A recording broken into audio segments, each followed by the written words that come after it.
By this point, you've seen that the Schrödinger equation provides a straightforward way of solving problems in atomic physics. But solving the Schrödinger equation is often rather difficult. In fact, a lot of semi-quantitative information about the behavior of atomic systems can be understood just from the uncertainty principle, without invoking the detailed solution to the Schrödinger equation. Today, we'll see what we can learn about the classic problem of a particle in a 3D box using just the uncertainty principle. Consider an electron confined to move within a 3D box with sides of length L. Use the uncertainty principle to estimate the electron's average minimum kinetic energy. Based on your results, estimate the energy of an electron confined in a carbon atom. We want to estimate the minimum value of the average kinetic energy of a particle of mass m in a box with sides of length L, so in particular an electron. So, of course, since the electron is confined in the box, we know that the uncertainty in its position can't be greater than the length of the box. So we're going to start in just one dimension, so let's call it the x direction, and we know that the same argument will go through for all directions because the box is symmetric. But what we're going to do to get a ballpark estimate is we'll take the standard deviation of the position x as a measure of the uncertainty of x. So the standard deviation is given by the average of x squared minus the average of x squared, where recall that by this bar we mean average, in particular x bar equals integral from 0 to L, 1 over L, x dx, and x and bar of x squared is the average of x squared. Integral 0 to L x squared dx. Good, so plugging in, so we can do this integral, and what we'll find is that x bar is L over 2, which makes sense. The average position in the x direction is half the length of the box. And x bar squared is L squared over 3. And so this is going to give us an uncertainty, which, like we said, we're using the standard deviation as a measure of the uncertainty for our estimate, equal, plugging in these values here,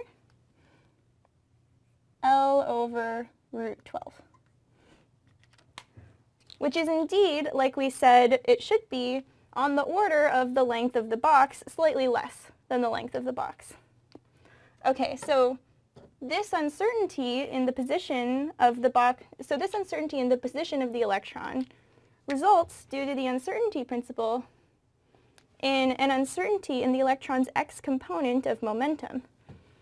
So in particular, the uncertainty in the x component of momentum must be at least greater than or equal to h bar over 2 delta x, which here we figured out was L over root 12.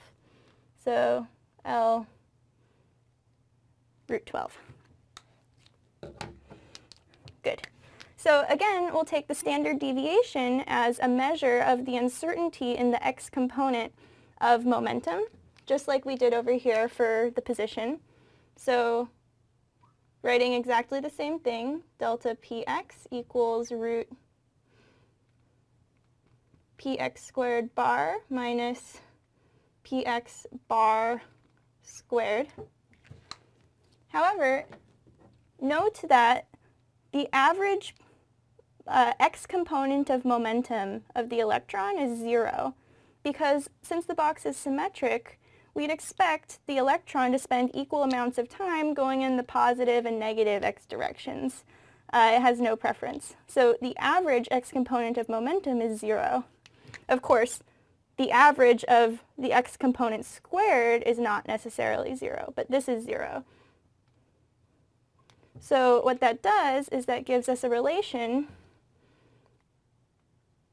delta px equals root px squared bar, which we're going to just plug in right here for the uncertainty in the x component of momentum. Px squared bar. All right, so now it's time to look at the average of the kinetic energy. So the average of the kinetic energy of the electron for just one dimension would be given by the average of the x component of momentum squared over 2m. But of course, we're in 3 dimensions, and because the box is symmetric in all 3 dimensions, we expect to get exactly the same answer for delta py and delta pz that we derived here. So this would be px squared bar plus py squared bar plus pz squared bar, but they're all equal to the same thing. So in 3 dimensions, that just gives us a factor of 3 here.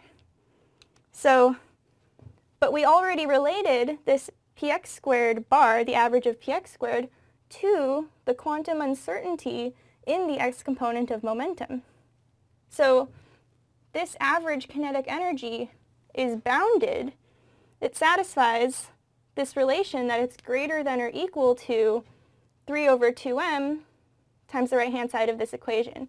So if we plug in the numbers, which you can see the attached PDF for more details, you'll find that this bound is 9 h bar squared over 2m L squared.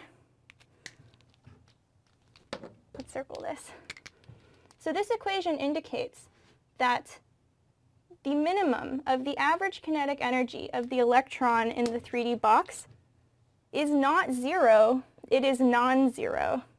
And so that's the important point that we derived here just from the uncertainty principle, which you also get from solving the 3D Schrodinger equation for the minimum energy of an electron in a 3D box.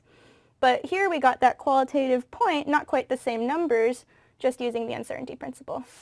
For part B, the first thing we would need to do is verify that an electron confined to a carbon atom can actually be treated non-relativistically, so that this formula we used for the non-relativistic kinetic energy would still be valid.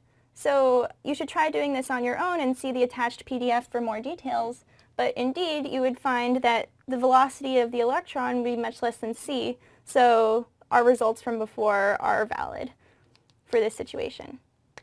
So, approximating the carbon atom as a 3D box, where L is the diameter of the carbon atom, we could plug in the numbers here for h bar, the mass of the electron, and the diameter of the carbon atom squared, and we would find that the average kinetic energy of an electron confined to a carbon atom is ballpark, evaluating this right-hand side, about 10 eV. So actually, what we observe in nature is that the first ionization energy for carbon, which is the minimum confinement energy of an electron in a carbon atom, is 11.3 eV. So indeed, our uncertainty principle estimate gave us the same order of magnitude answer for the average kinetic energy of an electron bound in a carbon atom. So there are 2 main takeaways here. The first is the fact that it takes a lot, like an electron confined in a very small volume has a very large energy. And you can see this by the 1 over L squared dependence in the average kinetic energy we derived here. And the second is that a particle of mass m confined in a finite space cannot have 0 average kinetic energy. And we saw this just using the uncertainty principle in this problem.